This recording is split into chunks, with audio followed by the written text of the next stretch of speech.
Hello student, एक बार फिर आपका स्वागत है इस क्लास में जिसमें आप पढ़ने वाले हैं क्लास 5 की संस्कृत की वर्कबुक अर्थात कक्षा 5 की संस्कृत सुबोध की कार्य पुस्तिका। और इसका चैप्टर आज पढ़ेंगे 7 से 7, 8, 9, 10 यानी 2, 3 या 4 जो भी चैप्टर इसमें आपके पढ़ सकते हैं, क्योंकि बहुत ही छोटे छोटे हैं, ज़्यादा समय के नहीं है, तो कम से कम 3 से 4 चैप्टर तक आपको एक वीडियो में हम पढ़ा रहे हैं। तो आज पढ़ाने वाले हैं चैप्टर 7 से। इससे पहले मैं आपको 2 क्लासेस के ले चुके हैं जिसमें हमने आपको 1 से लेकर 3 तक और 4 से लेकर 6 तक चैप्टर पढ़ाए हैं। उनकी लिंक भी आपको इस वीडियो के डिस्क्रिप्शन बॉक्स में मिल जाएगी, आप उनको वहां से देख सकते हैं।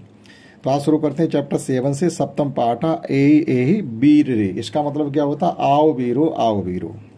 एहि मीन्स होता आओ, बीर रे मतलब बीरो, आओ बीरो, आओ बीरो।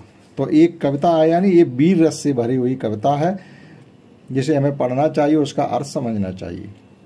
और यहाँ पूरी एक तरीके से कविता, इसकी टेक्स्ट बुक में भी आपको ये पढ़ने के लिए मिलेगी और यहाँ से भी पढ़ने के लिए मिलेगी। यहाँ कार्य पुस्तिका, इसमें ये कुछ शब्द इन्होंने दिए और कुछ खाली छोड़ दिए, उनको हमने कंप्लीटली भर दिया और हम उसको अर्थ सहित फिर आपको पढ़ा रहे एक बार। तो पहली लाइन इसमें है एहि बीर रे बीरता विधे हिरे। इसका मतलब क्या हुआ कि आओ बीरो, आओ बीरो, भारतस्य रक्षणाम जीवनम प्रदेरे। भारत की रक्षा के लिए वीरता दीजिएगा और जीवन प्रदेरे, जीवन दीजिएगा। ठीक, भारत आओ बीरो, आओ बीरो, भारत की रक्षा के लिए आप वीरता दीजिए, जीवन दीजिए, यानी वीरता से अपना जीवन दीजिए। आप ऐसे भी समझ सकते हैं। प्रदे मीन्स होता देना, जीवनम प्रदे मतलब जीवन प्रदान करना, बलिदान देना। और विधे मीन्स होता मतलब वीरता दीजिएगा, अपनी वीरता दिखाइएगा, जरूरत पड़ने पर अपना जीवन का बलिदान दीजिए, जैसा का होता रहा है। तुम ही मार्गदर्शका, तुम ही देश रक्षका। तुम ही मार्गदर्शक हो, यानी रास्ता दिखाने वाले तुम ही हो, और तुम ही देश रक्षका, तुम ही देश की रक्षा करने वाले हो। तुम ही शत्रुनाश का, तुम ही शत्रुओं का नाश करने वाले हो। और देश प्रेम वर्धका, वर्धक मीन्स होता बढ़ाना, तुम ही देश के प्रति प्रेम बढ़ाने वाले हो, देश प्रेम की भावना रखने वाले हो। साहसी सदा भवे, भवे मीन्स होता होना, आप हमेशा साहसी हो, यानी आपके अंदर हमेशा साहस रहे। वीरता सदा भजे, और हमेशा वीरता को भजे, यानी एक तरीके से वीरता की पूजा करे। ठीक है, तो वीरता सदा भजे। भारतीय संस्कृति मानसे सदा धरे। देखो, मानसी में होता मन में, हृदय में रखना। तो भारतीय संस्कृति मानसे सदा धरे, और भारतीय संस्कृति की जो हमारी भारतीय संस्कृति जो परंपरा है उसको मन में हमेशा धारण करें। पदम पदम मिलत चलित सो सहा मनोभवित। इसका मतलब है कदम से कदम मिला करके चलना चाहिए और लोगों के मनों में उत्साह उमंग भरनी चाहिए। भारतस्य गौरवाय सर्वदा रणे जये। तो भारत के गौरव के लिए, यानी भारत की गौरव का मतलब क्या? गौरव है, भारतस्य गौरव है, भारत की आन बान शान के लिए सर्वदा रणे जयत, और रण विजय में यानी रण क्षेत्र में सदा विजयी हों, यानी भारत के जय जयकार लगें, जिससे हम भारत की आन मान और शान को बचा सकें। आओ बीरो, आओ बीरो, भारत की रक्षा के लिए वीरता दो, अपने जीवन का बलिदान दो। ठीक, तो इस प्रकार से केवल सप्तम पाठ की कविता थी जो कि वीर रस की कविता, उसका हमने कार्य पुस्तिका का जो भी था वो हमने कराया। इसमें केवल ये फिलअप करना था, आप किताब से देख के भी भर सकते हो, और ये इसका हमने अर्थ सहित आपको बता दिया। अगला चैप्टर देखते हैं इसके अब। और नेक्स्ट चैप्टर इसका अष्टम पाठ है, यातायात संकेत। इसमें यातायात के नियम दिए गए इस पाठ में। जैसे जब किसी चौराहे पे जाते हैं तो वहाँ पर क्या होता है कि लाइटें लगी होती हैं, 3 लाल, हरी और पीली, उनका क्या मतलब होता है वो सीखने के लिए मिलेगा। और जो जेब्रा क्रॉसिंग होती है, सफ़ेद पट्टियों वाली लाइन होती है सड़क पर, उनका क्या मतलब होता है, वो सब चीज़ें आपको इसमें सीखने के लिए मिलेंगी। तो आइए समझते हैं। यहाँ पर कुछ प्रश्न दिए, एक पदेन उत्तर, यानी एक पद में आपको उनके जवाब लिख देने और आगे बढ़ जाना। जैसे निखिला किन शय नगरम गच्छत। निखिल किन के साथ नगर गया था, किन के साथ नगर जाता है, तो पितामहीन यानी अपने दादा के साथ।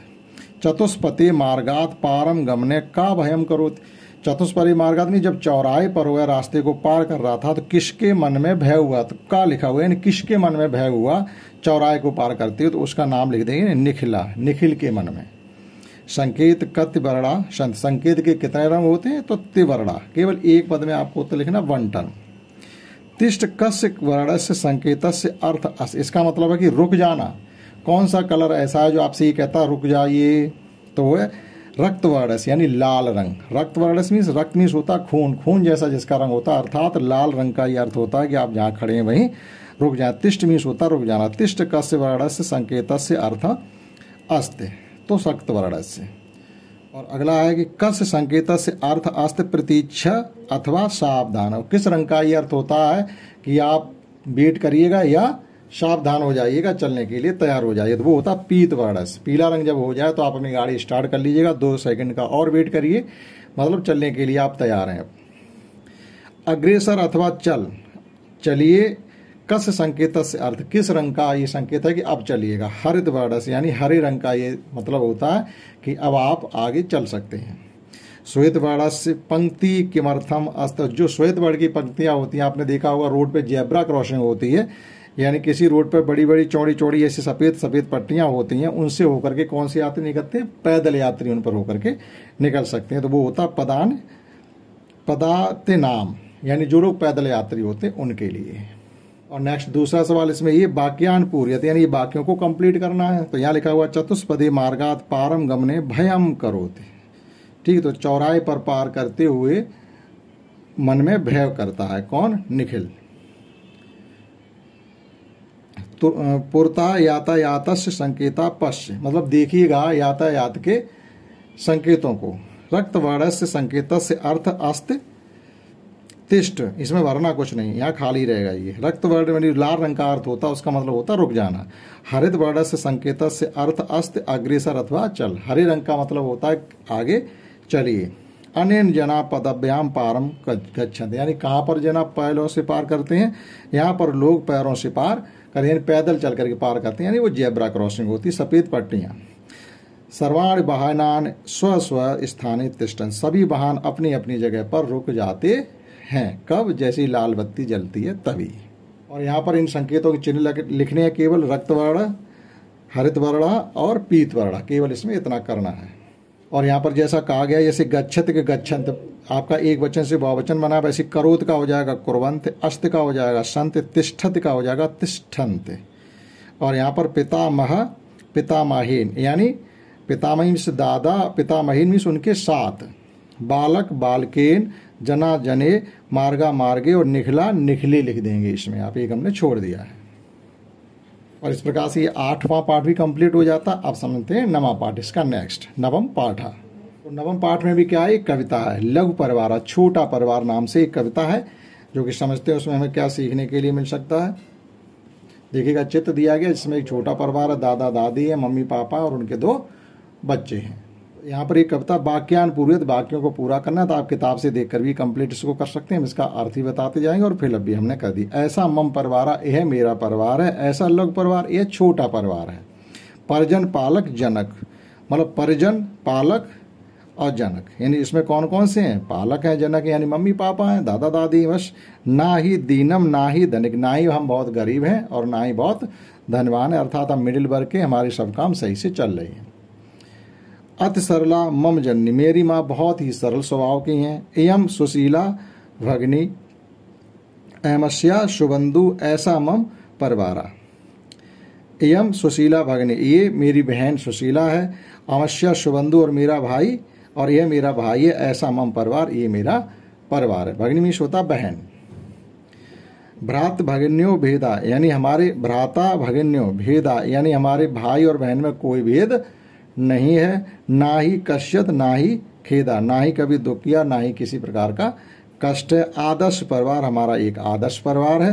मोदंते दृष्टवार ऐशम मम परिवार, मेरा परिवार बहुत ही सहनशील और हंसी खुशी से रहता है। ऐसा मेरा परिवार है। तो ये आप किताब से भी पढ़ सकते हो और यहाँ से भी देख के पढ़ सकते हो। और देखते इसमें यहाँ पर हमको केवल मैचिंग करने के लिए कहा गया। जनक कौन होते हैं? जनक होते हैं पिता, और भगनी होती है बहन। एम मीन्स होता मैं, और भ्रात भगिनो मीन्स भाई बहन में कोई भेद नहीं। लघु मीन्स होता है छोटा, और दीन मीन्स होता है गरीब, और धनिक मीन्स होता है धनवान। और यहाँ पर आपको स्वयं करना ये क्वेश्चन। परिवारस्य सदस्यानाम नामानि लिखत, अपने परिवार के सदस्यों के नाम लिखें। जैसे जनक अपने पिता का नाम लिखें, जननी अपनी माँ का नाम लिखें, भ्राता अपने भाई का नाम लिखें, भगिनी अपनी बहन का नाम लिखें, पितामह अपने दादा का नाम लिखें और पितामही अपने दादी का नाम लिखें। तो इतने लोगों के आपको नाम लिखने हैं तो वो आप स्वयं लिखेंगे, क्योंकि हमें आपके परिवार के सदस्यों के नाम नहीं मालूम है। तो ये 9वां पाठ था और एक और समझते छोटा सा पाठ 10वां। और 10th चैप्टर हमसे कहा गया जन्मदिन। यहाँ पर किसी बच्चे का जन्मदिन है उसके बारे में थोड़ा पढ़ेंगे, यहाँ से भी देखिएगा क्या हमें नया सीखने के लिए मिलेगा। तो यहाँ पर क्या लिखा हुआ, रिक्त स्थानान पूरियत, खाली जगह को हमें भरना है। तो देखिए क्या लिखा हुआ, अद्य सुरेखायाम जन्मदिनमस्त। अद्य मीन्स होता है आज, आज सुरेखा का जन्मदिन है। सुरेखा प्रातः शीघ्रम उत्तिष्ठ, यहाँ कुछ नहीं बनना। सुरेखा प्रातः शीघ्रम उत्तिष्ठित, सुरेखा सुबह जल्दी उठती है। नूतनान वस्त्रान धरित, नए नए कपड़े पहनती है। माता पितरों नमत, और अपने माता पिता को नमन करती है। गृह जना गृहम अलंकृत, और घर के दूसरे लोग घर को सजाते हैं। और सायकाले सर्वे जना एकत्रता भवत, तो सायकाली में शाम को सभी लोग घर पर एकत्रित होते हैं। सायकाली में हो जाएगा शाम में, ठीक है। सप्तमी विभक्ति एक वचन। सर्वे कर तांडनम कुर्वन्ति, सभी तालियां बजाते हैं। सर्वे जना सुरेखाया उपहारम यच्छन्ति, और सभी लोग सुरेखा को, सुरेखयो मीन्स उसको, सुरेखा को, सभी जना सभी लोग सुरेखा को उपहार देते हैं। सा सर्वेभ्यम मिष्टानम ददाते, सामिश ओ है कौन, सुरेखा। सर्वेभ्य मीन्स सभी लोगों को मिष्टान यानी मिठाई देती है। सुरेखाय पुनः पुनः शुभकामनाएं दत्वा सर्वे स्वगृहम गच्छति, और सुरेखा फिर पुनः पुनः सभी लोगों को शुभकामना देती है और सभी लोग अपने अपने घर चले जाते हैं। इतना इसमें था। अब अगले क्वेश्चन में कहा गया हमसे ट्रू फॉल्स टाइप के कुछ क्वेश्चन दिए गए, जैसे सत्य कथनानाम सक्षम आम और असत्य कथनानाम सक्षम न इत लिखते, यानी सही के लिए आम लिखेंगे और गलत के लिए ना लिखेंगे। या हम क्रॉस और टिक भी कर सकते हैं। सुरेखा प्रातः स्नानम करो, सुरेखा ने सुबह स्नान किया, बिल्कुल किया है। सुरेखा दूरभाष माध्येन मित्राण कथयत परस्व मम जन्मदिनम अस्ति, सुरेखा ने फोन से बताया कि परसों मेरा जन्मदिन है, नहीं उसने कहा आज मेरा जन्मदिन है, तो ये गलत है। सुरेखा सर्वान धन्यवादम करो, सुरेखा ने सबका धन्यवाद किया, बिल्कुल किया। सा सर्वेभ्यम फलम ददात, क्या उसने सभी को फल दिए थे, नहीं, सभी को मिठाई और भोजन कराया था, तो ये गलत है।